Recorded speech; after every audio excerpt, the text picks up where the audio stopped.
வணக்கம் மக்களே, welcome back to KO Views BB review. மக்களே, நான் இப்போ எடுத்தோடனே ப்ரோமோலாம் போகவே போகிறதில்ல. இப்போ ஒரு சீனை பார்த்துட்டு அப்படியே சுட வந்து ரிவ்யூ பண்ணுறேன். என்னன்னா, இந்த பிக் பாஸ் ஹவுஸ்மேட்ஸை சூற விட்டாங்க. அதாவது நம்ம ஊரில் கடை விரிக்கிறதுன்னு சொல்லுவாங்க தெரியுமா?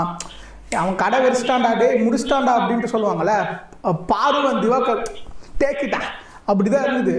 ப்ரிவிலேஜை எப்படி யூஸ் பண்ணுறாங்க பாரதி, ப்ரிவிலேஜ் சூப்பராக யூஸ் பண்ணாங்க. திவாகர் டப்புன்னு அவருக்கு இருக்க பிரச்சனையை ஒன்று எடுத்து வச்சார்.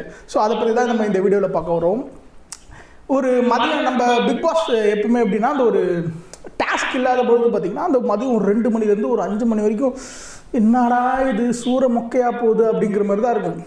ஆனால் பாருவும் திவாகரும் டீலக்ஸ் ஹவுஸ் சொல்லுவோம், அந்த இதுதான் சும்மா பாரு செய்யுன்னு செஞ்சுட்டாங்க. எல்லாருக்கும் நான் மோஸ்ட்லி ஆன்லைனில் இருக்கவங்க எப்படியோ பார்வை ஹேட் பண்ணுறவங்க இதை தான் சொல்லுவாங்க. பாரு வந்து தப்பு, வேணும்ட்டே பண்ணுறா வேணும்ட்டு தான் பண்ணுவாங்க. அங்கே எப்படி ஒரு விஷயம் இன்ட்ராக்ஷன் ஒரு நடக்குது, பாருக்கு தன்னை பற்றின ஒரு ஹையான ஒரு விஷயம் இருக்குது, மற்றவங்களுக்கெல்லாம் இது பண்ணுறாங்க, எனக்கு ஏன் இதை பண்ண மாட்டாங்கன்ற ஒரு கேள்வி இருக்குது. அப்போ அந்த மாதிரி கேள்வி இருக்கவங்களும் தன்னை வந்து கீழே நினைக்கிறாங்க, தன்னை ஒரு அநாயதாக பார்க்குறாங்க அப்படின்றவங்க அவங்க அப்படி தான் ரியாக்ட் பண்ணுவாங்க. அங்கே இருக்கவங்க கூட அவங்க அப்படி தான் இன்ட்ராக்ஷன் பண்ணுவாங்க. ஓகேவா? ஸோ என்னன்னு இப்போ தெளிவாக சொல்கிறேன். முதல்ல சாப்பாடு விஷயத்துக்கு வரும். ஸோ எல்லாருக்குமே வந்து அந்த கப்பில் தான் வைக்கிறாரு சபரி, FJ எல்லாருமே. அப்போ திவாகர் என்ன சொல்கிறாரு, எனக்கு திவாகர் நேற்றுலேருந்து அதான் ஸ்டாண்டு, இன்றைக்குமே அதான் ஸ்டாண்டு, கப்பில் வைக்காதீங்க, அது எல்லாரும் கேட்டு வாங்கி சாப்பிட மாட்டாங்க அப்படிங்கிறது என்னையை பொறுத்த வரைக்கும் ரொம்ப சூப்பரான வாதம். அது எதிர்வாதம். இங்கே கேட்டு வாங்கி சாப்பிட்றாங்க. ஒரு சுற்றி இருக்க அத்தனை பேரும் எப்பா எவ்வளோ சிங்சாக்குன்னு தட்டுறாங்க பாருங்களா. நான் எனக்கு புரியலைங்க. நான் இன்றைக்கி போய் ஓட்டு எனக்கு தெரிஞ்சு திவாகருக்கும் பாருக்கும் போட்டாலும் போட்டுருன்னு தோணுது எனக்கு. நான் பேசிக்காக நான் 2 பேருக்குமே எவ்வளோ எதிராக பேசியிருக்கேன்னு உங்களுக்கு தெரியும். ஆனால் எனக்கு இந்த இடத்துல திவாகர்லாம் பார்த்து இந்தா வச்சுக்கோ அப்படிங்கிற மாதிரி இருந்தது. ஏன்னா செம்ம பர்ஃபார்மன்ஸ். எத்தனை பேர் வந்து பேசினாலும் இல்லைவா, ஒரு 2 கப்பு கேட்பேன், 3வது கப்பு கேட்கும்போது கஷ்டமாக இருக்கும். ஏன்னா இங்கே உண்மையிலே சொல்லப்போனால் எல்லோரும் 2 வேளை தான் சாப்பிட்றாங்க. சாப்பாடு கம்மியாக வச்சுட்டு சாப்பாடுன்னு நான் என்ன சொல்கிறேன், இன்றைக்கி சாப்பிடுங்க, இன்றைக்கி சாப்பிட்டு நாளைக்கு பட்னி இருக்க வைக்காதே, நாளைக்கு பார்த்துக்கலாம். பிக் பாஸ் அப்படியெல்லாம் விட்டுற மாட்டாங்க. நீங்கள் சரியாக உங்களோட வேலையை பார்த்து நீங்கள் சரியான விஷயம் பண்ணிங்கன்னா உங்களுக்கு தேவையான அத்தனை விஷயமும் பிக் பாஸ் செஞ்சு தருவாங்க. அதுதான் நாங்கள் 8 வருஷமாக பிக் பாஸ் பார்த்துக்கிட்டு இருக்கோம். ஓகேவா? ஸோ அதுலேருந்து தெரிஞ்ச விஷயம் அதுதான். பிக் பாஸ் உங்களை பட்னியாக அப்படின்னா விட்டுற மாட்டாங்க. அப்படி இருக்கும் பட்சத்தில் இன்றைக்கி சாப்பாடு செய்யலாம், இன்றைக்கி எல்லாருக்கும் வேஸ்ட் ஆகாத அளவுக்கு சாப்பாடு செய், அவ்வளோதான். கேட்குறவங்களுக்கு எக்ஸ்ட்ரா வை, கேட்காதவங்களுக்கு ஓகேன்னு வை. ஏன்னா ஒருத்தவங்களுக்கு ஒரு அளவு சாப்பிடுவாங்க. உண்மையிலே அதில் ஒரு பெரிய கூச்சம் இருக்கும்.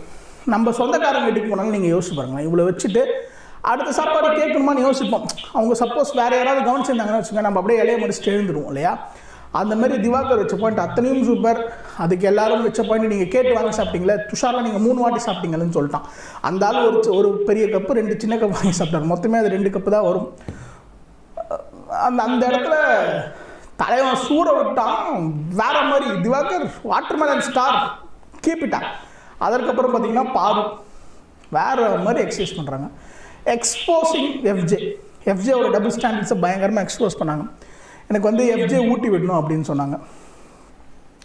ஏன்னா அந்த வீட்டில் பார்த்தீங்கன்னா இதில் போன 3 பேரை வித்தியாசமாக தான் ட்ரீட் பண்ணாங்க. சூப்பர் டீலக்ஸ் வீட்டுக்கு இப்போ யார் 3 பேர் போயிருக்காங்கன்னா, பார்வதி, திவாகர், அதற்கப்புறம் பார்த்தீங்கன்னா ஆதிரி, 3 பேர் போயிருக்காங்க. இந்த 3 பேரில் இந்த திவாகர் பார்வதியும் தனியாக தான் ஹேண்டில் பண்ணுறாங்க.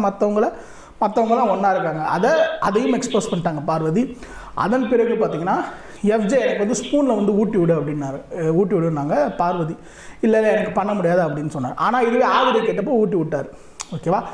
அங்கே எக்ஸ்போசிங் த டபுள் ஸ்டாண்டர்ட்ஸ். இவ்வளோ தான். நீ பார்வை புதுக்கிட்டு பிடிக்கல இல்லை. இதுக்கு உடனே விஜய் சேதுபதி நீங்கள் தான் உங்களுக்கு எதனாச்சும் ஒரு டூலை கண்டுபிடிச்சி அவங்கள செய்ய வைக்கணும். என்ன செய்ய வைக்கிறது? அவங்க சொன்னால் செஞ்சுருவாங்களா? இன்னும் முட்டாள்தனமாக இருக்குது விஜய் சேதுபதி சொல்கிறது. எனக்கு அதெல்லாம் சுத்தமாக நம்பிக்கிறோம். ஒன்று இவங்களுக்கு ஒரு ப்ரிவிலேஜ் கொடுத்து இவங்களுக்கு ஒரு ரெஸ்பான்சிபிலிட்டினா இவங்களுக்கு ஒரு பவர் கொடுங்க. ஓகேவா? எதுவுமே கொடுக்காம அவங்க அப்படி தான் இருப்பாங்க. நீங்கள் தான் பண்ண வைக்கணும் எப்படி பண்ண வைப்பாங்க? உள்ளுக்குள்ளே அவ்வளோ பெரிய டிவிஷன் இருக்குது. ஓகேவா?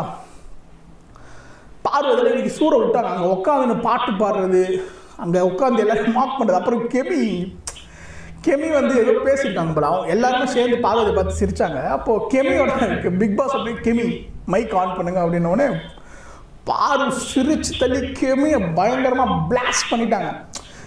திவாகர் பாரு கேரக்டர் எனக்கு நான் இவ்வளோ எக்ஸைட்டடாக ஒரு 2 கேரக்டர் செம்மையாக இருக்குது. இந்த 2 கேரக்டர் இன்ட்ரெஸ்டிங்காக இருக்குது. நம்ம என்ன தான் இந்த 2 பேர் ஆர்வ கலரு ஓவர் ஆட்டிடியூட் அதெல்லாம் சொன்னாமே இவங்க இல்லைன்னா இந்த வீடு ஒன்றுமே இருக்காது.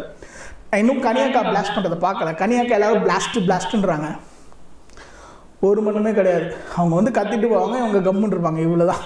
இதுக்கு மேலே அங்கே ஒன்றுமே அங்கே சீனே கிடையாது. ஆல்ரெடி உள்ளுக்குள்ளேயே கனிக்கு எதிராக ஒரு டீம் வேலை பார்த்துக்கிட்டு இருக்கு. ஓகேவா? இந்த யார் அப்சராவும் வியன்னாவும் ஓகேவா, அவங்களுக்கு அதை கனின்ற பேரை லவுடாக சொல்கிறது கூட தைரியம் கிடையாது. ஓகேவா? அதுமாரி உள்ளுக்குள்ள ஒரு குரூப் ஃபார்ம் ஆகிருக்கு. நேற்று சொன்னால் இன்றைக்கி அந்த குரூப் எவிடெண்ட்டாக தெரியுதா? சூப்பர் டீலக்ஸில் ஒரு குரூப் ஃபார்ம் ஆகிருக்கு. ஆல்ரெடி இருந்தவங்க ரம்யா ஜோ, சுபிக்ஷா, வியன்னா, இது கூட இப்போ ஆதரவை சேர்ந்துருவாங்க. ஓகேவா? இப்போ இந்த 4 பேர் ஒரு குரூப்பாக சேர்ந்து ஓட்டிங்கில் எல்லாரும் நம்மளுக்கு ஃபேவராக போடுங்க. பார்வை கிச்சனில் விட்ருங்க, பார்வை கிச்சனில் விடாதீங்க அப்படிங்கிற மாதிரி இவங்களுக்குள்ளே இந்த ஓட்டெல்லாம் ஃபிக்ஸிங் பண்ணுறாங்க. இந்த ஓட் ஃபிக்ஸிங் அவ்வளோ கேவலமான விஷயம். ஓகேவா? அதையும் பண்ணுறாங்க. ஸோ இதுமாதிரி அந்த காலமாக போய்கிட்டு இருக்குது பிக் பாஸ். இன்னும் இன்ட்ரெஸ்டிங்கான விஷயங்களை தெரிஞ்சுக்கணுன்னா இந்த சேனலை சப்ஸ்கிரைப் பண்ணுங்கள், இந்த வீடியோவை லைக் பண்ணிக்கோங்க. மேலும் உங்களோட கருத்துக்களை நினச்சிருந்தால் கமெண்ட்டில் ட்ராப் பண்ணுங்கள். மேலும் அடுத்த வீடியோவில் பார்க்குறேன். அதோட உங்களிடம் விடைபெறுவது உங்கள் நான் அருண்குமார். பாய்.